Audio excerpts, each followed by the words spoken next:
வாக்காளர் பெருமக்களே, உங்கள் அனைவருக்கும் அன்பான வணக்கம். வருகின்ற ஏப்ரல் 23ஆம் தேதி சட்டமன்ற தேர்தல் நடைபெற உள்ளது. உங்களுக்காக பணியாற்றிட ஒரு சட்டமன்ற உறுப்பினரை தேர்ந்தெடுக்க போகிறீர்கள். கடந்த 5 ஆண்டு காலமாக உங்களுக்காக பணியாற்றியதை நீங்கள் அறிவீர்கள். நம்முடைய பகுதியில தூத்துக்குடி மாநகரம் எந்த அளவுக்கு வளர்ச்சி பெற்றுள்ளது என்பதை நீங்கள் அறிவீர்கள். அதுபோல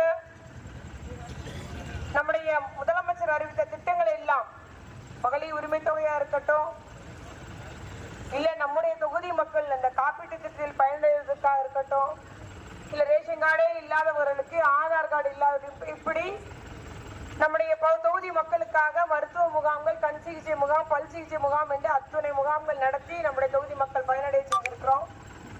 அதுபோல நகர்நில மையங்கள், வின்பாஸ் மின் உற்பத்தி நிலையம், நியூ டைட்டில் பார்க், கடல்சார் நம்முடைய கடல் நீரை நன்னீராக மாற்றக்கூடிய திட்டம், பசுமை ஹைட்ரஜன் என்று எத்தனையோ திட்டங்களை நம்முடைய தொகுதிக்கு கொண்டு வந்திருக்கிறோம். அதுபோல நம்முடைய தூத்துக்குடி மாவட்டத்தில் பல்வேறு சூரிய மின் உற்பத்தி நிறுவனங்கள் உருவாக்கப்பட்டுள்ளது. நம்முடைய நகர பகுதியில் காலையில பார்த்தா தெரியும், நம்முடைய பிள்ளைங்க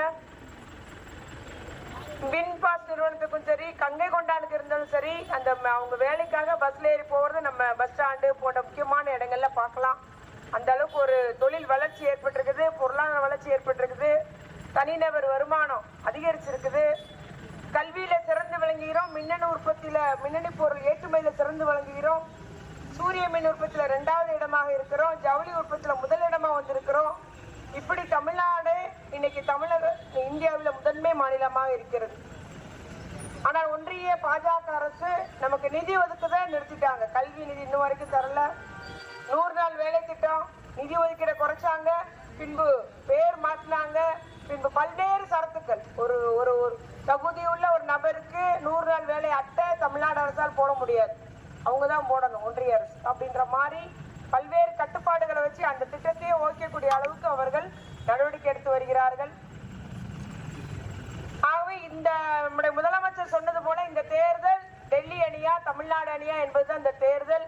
தமிழ்நாட்டை காப்பாற்றிட, நம்முடைய மண் மொழி இனம் காப்பாற்றிட, நம்முடைய தமிழ் மொழியை காத்திட வேண்டுமானால் இந்த முறை கட்டாயம் மதசார்பற்ற முற்போக்கு கூட்டணி கட்சியின் வேட்பாளர் அத்துணை பேரும் வெற்றி பெற்றாக வேண்டும். நம்முடைய முதலமைச்சராக மீண்டும் நம்முடைய முத்துவேல் கருணாநிதி ஸ்டாலின் அவர்கள் மீண்டும் முதலமைச்சராக பொறுப்பேற்றிட வேண்டும். அதுதான் மிக முக்கியமான தேர்தல் இந்த தேர்தல்.